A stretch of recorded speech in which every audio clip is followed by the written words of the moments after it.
Hello, coucou, bonjour, ici Nicole depuis Terre du Sud pour la radio-télévision Attitude Énergie Santé. Alors aujourd'hui, c'est la 3e vidéo d'introduction avant de démarrer notre chouette détox de printemps. Hier, dans la vidéo 2, nous avons posé une intention. Chacun a pris son rendez-vous entre lui et lui-même pour définir, poser l'intention qu'il mettait sur ce parcours de 28 jours que nous allions faire ensemble. Et on l'a écrit dans notre petit carnet qui va nous accompagner pendant ces 28 jours. Et aujourd'hui, ce que je vous propose, c'est de chevaucher l'aigle et la chouette et d'aller sonder un peu sur quoi s'appuie cette intention. Quelle est sa coloration, quel est son parfum. Et on va aller pour ça sonder un peu en profondeur avec la chouette et puis regarder un peu plus large avec l'aigle. Alors la première notion que j'ai envie de vous proposer, c'est une notion qui est très présente dans la médecine traditionnelle chinoise, qui est la notion de microcosme et de macrocosme. La médecine traditionnelle chinoise pose l'homme, comme tous les vivants, entre ciel et terre, au même niveau que tous les autres vivants, du règne minéral, végétal, animal. Et ce vivant posé entre ciel et terre fait un peu le trait d'union entre le ciel et la terre, et donc à cette convergence des questionnements du ciel et des réponses de la terre, et des questionnements de la terre et les réponses du ciel. Et ce qui est posé d'emblée très clairement dans la médecine traditionnelle chinoise, c'est que l'homme est un microcosme, un écosystème, un ensemble, on est composé de entre 10 et 50 000 milliards de cellules, au moins le double de germes qui constituent notre microbiote. Et tout ça fonctionne de concert et donne un être humain. C'est ça, cet écosystème. Et donc cet écosystème, il est exactement à l'image du macrocosme qu'on a sous les yeux. Et c'est toujours intéressant de reposer, par exemple, une intention qui est montée et de voir comment elle s'imbrique, comment elle se pose, comment elle se fonde sur cette alternance permanente entre ciel et terre. Cette alternance permanente entre ciel et terre, c'est pas quelque chose de philosophique comme ça, qu'on peut voir à l'extérieur. Ça concerne l'arbre, là j'ai un magnifique pin devant moi. Ça concerne l'oiseau que j'entends chanter. Ça concerne ce tronc d'arbre sur lequel je suis assise, qui est un tronc de pin. Ça va concerner tous les rochers qui sont sur ce terrain. Et ça me concerne profondément et c'est pas extérieur, c'est-à-dire que tout ce qui me traverse, tout ce qui m'habite, tout ce qui me met en mouvement, c'est la même chose en moi que ce que je peux observer du réel qui est autour de moi. Le réel que j'ai autour de moi, c'est cette terre sur laquelle je suis posée, avec cette loi de gravitation qui fait que je suis en permanence posée sur le sol et que je ne m'envole pas. Ça répond à des lois physiques, à des lois mathématiques, qu'on est en train petit à petit de poser sur le papier et de découvrir les unes après les autres. Mais ça va très très loin. Parce que quand on s'observe, il y a des moments où on a la pêche, et il y a des moments où on est dans un creux. Ça s'appelle une éclipse, un creux. Qu'est-ce qui se passe pour le soleil qui nous éclaire? De temps en temps, ça arrive, et il y a des lois mathématiques qui régissent ça, il y a une éclipse. Et cette éclipse de soleil, ou cette éclipse de lune, qu'on peut observer dans le macrocosme, mais elle existe en nous. Et je vis régulièrement des éclipses de cœur, des éclipses de pensée, des éclipses émotionnelles. D'un seul coup, on se retrouve. Il n'y a pas de lumière, c'est lourd, c'est compliqué. C'est juste une éclipse. Et tout ce que je peux observer, comment l'eau circule dans la réalité, comment le feu opère dans la réalité, comment le vent met tout en mouvement et nettoie tout dans la réalité, mais tout ça, je l'ai en moi. Et c'est intéressant de passer à ce filtre-là l'intention qu'on a posée. Donc je vous laisse cheminer dans cette première direction. Donc cette notion microcosme, macrocosme, et le fait que le corps, ce corps dans lequel on habite, fait partie du réel, fait partie de cette réalité palpable, tangible, qui quelque part est parfaite, est en homéostasie, et on va revenir là-dessus après.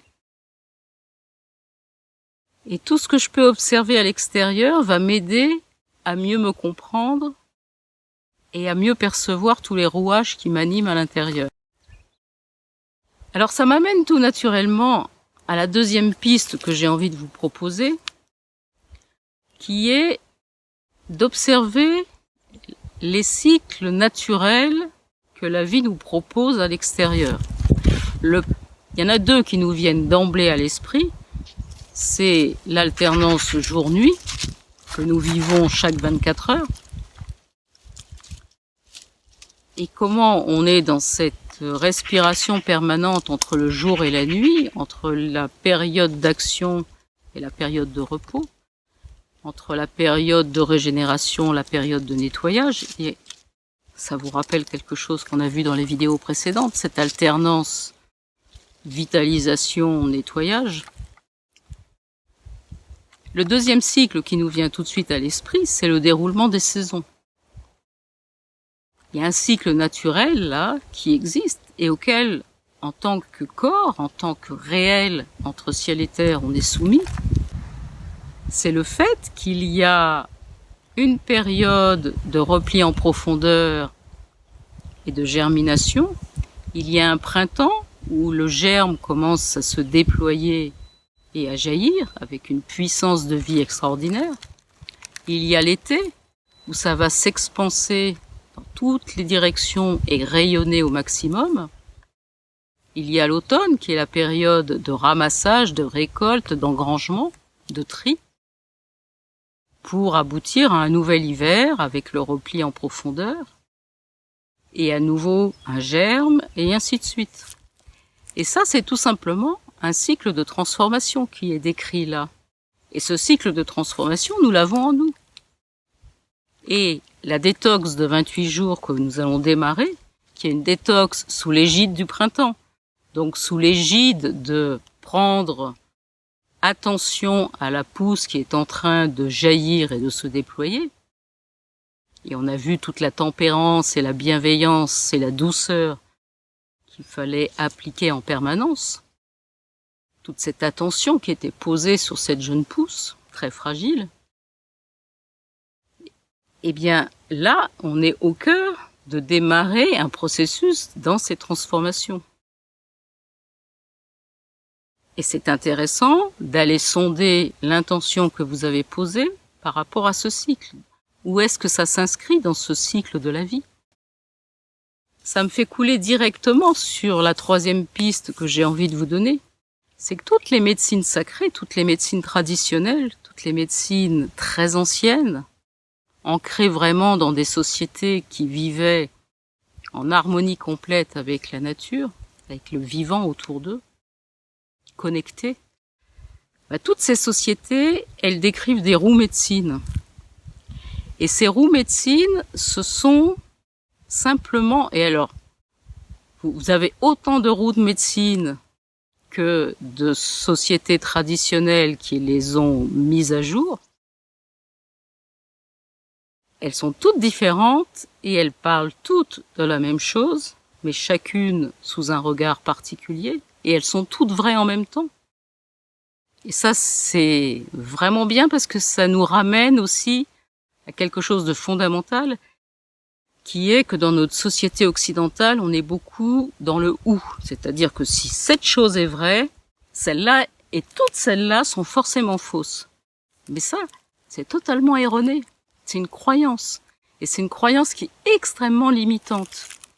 Si cette chose est vraie, vue sous cet angle-là, cette chose-là est vraie aussi, vue sous cet angle-là, et toutes celles-là qui sont sous un autre angle sont vraies aussi. Et à chacun, en fonction du moment qu'il habite, de partir dans une direction ou une autre. Mais c'est pas pour ça que les autres ne sont pas bonnes. Donc pour en revenir à ces roues médecines, elles sont toutes là pour nous décrire un cycle de transformation. Et la transformation, c'est quelque chose de fondamental. Et c'est extrêmement intéressant et prégnant de passer votre intention au filtre de cette roue médecine, de cette roue de la transformation. Où est-ce qu'elle se situe? Dans quelle étape de la roue médecine vous êtes au moment où vous posez cette intention? Vers où vous allez? L'idée, c'est vraiment de sonder sur quoi est posée votre intention et vers où elle cherche à vous amener. Parce que ce qui est fondamental, c'est que la joie, elle n'est pas là-bas. Ah, quand je serai arrivé là-bas, ça sera bien, je serai enfin heureux. Quand j'aurai ma voiture, quand je serai à la retraite, quand je pourrai faire enfin ce que je veux, là je serai heureux. Et non, c'est là maintenant. La joie, c'est pas là-bas au bout du chemin, c'est le chemin lui-même. Et si vous arrivez à percevoir où vous avez posé votre intention, parce que c'est pas par hasard que vous l'avez posée, cette intention, elle a du sens, elle est extrêmement importante pour vous. Quand vous allez avoir posé votre intention dans ce cercle de roue médecine, prenez par exemple le cycle des saisons. C'est un merveilleux cercle de roue médecine que nous propose la médecine traditionnelle chinoise. Il y en a plein d'autres. S'il y a d'autres traditions qui vous parlent, partez dans la direction qui vous parle. Mais posez votre intention dans ce cercle, voyez où vous vous situez et donc quel cercle de transformation vous allez opérer. Et plus vous allez être dans la conscience de cette intention de départ, de ce point A où vous êtes, du point B vers lequel vous allez tranquillement vous diriger, et plus vous allez pouvoir goûter la plénitude de la simplicité, la légèreté et la joie du chemin que vous allez opérer. Ou même du chemin qui va s'opérer en vous. La transformation qui va s'opérer en vous. Et puis la dernière piste que j'ai envie de vous donner, et après, on se reverra pour démarrer cette chouette détox avec la première vidéo du parcours de la chouette détox, c'est de vous dire que il n'y a jamais d'échec. Parce qu'il n'y a pas de but. C'est un jeu finalement. La vie est un jeu. Regardez l'enfant, le petit enfant, comment il se comporte. Il est jamais en échec. C'est l'adulte qui le pose face à des soi-disant échecs. Mais le petit enfant, spontanément, il est jamais en échec. Il se crée des univers, il entre dans son univers, il joue dans son univers, et quoi qu'il se passe dans son univers, c'est lui qui l'a créé, il y a joué, et c'est une pleine réussite, quoi qu'il se soit passé. Donc, installez-vous dans cet état d'esprit-là pour parcourir ces 28 jours. Dites-vous que vous partez de là, avec cette intention-là, et puis laissez la vie opérer. Vivez les journées, recevez les informations. Ce qui va être dit est pas important du tout. Ce qui est extrêmement important, c'est ce que vous allez entendre, c'est ce qui va vous percuter, c'est ce qui va faire mouche pour vous. Parmi toutes les infos qu'on va vous donner, il y en a certaines qui vont ça va vous parler, ça va vous toucher. Celles-là, vous les notez. Et toutes les autres, on s'en fiche. La globalité des informations, on s'en fiche complètement. En plus, c'est mes informations, c'est pas les vôtres. Donc, laissez-les passer, mettez-vous en attention flottante, faites autre chose en même temps. Ne notez pas tout. Ne notez que ce qui vous percute. Et avec ça, dites-vous qu'il n'y a pas d'échec possible. Il n'y a que de la transformation.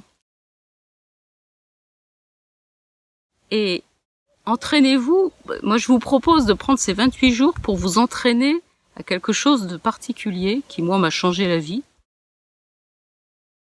C'est de vous dire que d'abord, il n'y a jamais d'échec, où ça marche, et c'est tant mieux, où ça marche pas, et c'est tant mieux parce que, de toute façon, vous avez fait une expérience et vous allez l'engranger, et ça va être une richesse pour les jours à venir. Donc, remettez-vous en permanence dans l'instant. Chaque fois que ça déraille un peu, que les pensées reprennent le gouvernail, que les émotions vous submergent, que vous dites « mais non, je peux pas y arriver, c'est trop compliqué ». Lâchez tout ça, revenez dans l'instant, posez-vous là dans l'instant, respirez, mettez les pieds au sol, enlevez les chaussures si c'est nécessaire pour mettre les pieds à même la terre et dites-vous « ok, ça n'a pas marché, c'est pas grave, on repart et on y va ». Et dites-vous bien qu'il n'y a plus de « ou », c'est que du « et ». Et ne regardez pas ce qu'il y a eu avant, ce passé, qui des fois vous paraît lourd, où vous vous dites « mais ça, c'était pas bien, j'aurais dû faire autrement ». Non, c'est comme ça. C'était le meilleur chemin pour arriver à maintenant. Et maintenant, dites-vous que maintenant, il est totalement nourri par le futur. Le futur est là. Cette chaîne de temps qu'on a qui se déroule, elle est totalement mentale, elle est totalement créée, c'est une croyance. Ici, maintenant, tout est là, le passé est là, le futur est là. Et là, maintenant, bien dans votre axe, vous avez la capacité, j'ai envie de dire, de vous souvenir du futur et de choisir. Et ce choix que vous allez faire, il va influencer le futur, maintenant, et encore plus incompréhensible, le passé. Et donc là, face à cette chose qui est quand même extrêmement déstabilisante, de casser cette chaîne du temps linéaire, cette flèche du temps, on la casse pas. On lui donne un autre mouvement qui est complètement dans la transformation. Eh bien là, maintenant, dites-vous bien que chaque fois que vous vous prendrez en flagrant délit de dire « ah mais non, mais ça c'est pas possible », prenez la gomme, gommez cette phrase qui est montée en vous parce que vous en pouviez plus et vous vous êtes dit « ah mais non, mais ça c'est pas possible ». J'y arriverai pas, c'est pas possible. Gommez ça et offrez-vous la possibilité de dire oui, ok, mais je ne sais pas du tout comment. Alors la vie, s'il te plaît, montre-moi comment. Montre-moi comment. Et je suis ok. Et là, vous allez vous ouvrir, mais des champs possibles qui sont carrément infinis. Et la proposition que j'ai envie de vous faire là maintenant, c'est quand on va démarrer lundi cette chouette détox de printemps, c'est de se mettre dans toutes ces intentions-là, c'est-à-dire l'intention qui vous est très personnelle que vous avez posée. Profitez des quelques jours qui vous restent là pour la nourrir avec tout ce qu'on vient de dire, ce qui vous parlera le plus dans tout ça. Et ça va l'élargir, ça va lui donner de l'étoffe, ça va vous donner beaucoup plus de présence, de conscience pour faire ce voyage ce voyage qu'on va faire ensemble. Voilà, mais je vous souhaite une très très belle journée. Pour nous, c'est vraiment le printemps. Le ciel est bleu, le soleil est formidable, les oiseaux chantent. C'est que du bonheur. Je vous envoie tout ça en vidéo et je vous dis à lundi pour démarrer notre véritable programme, notre parcours, notre voyage de 28 jours.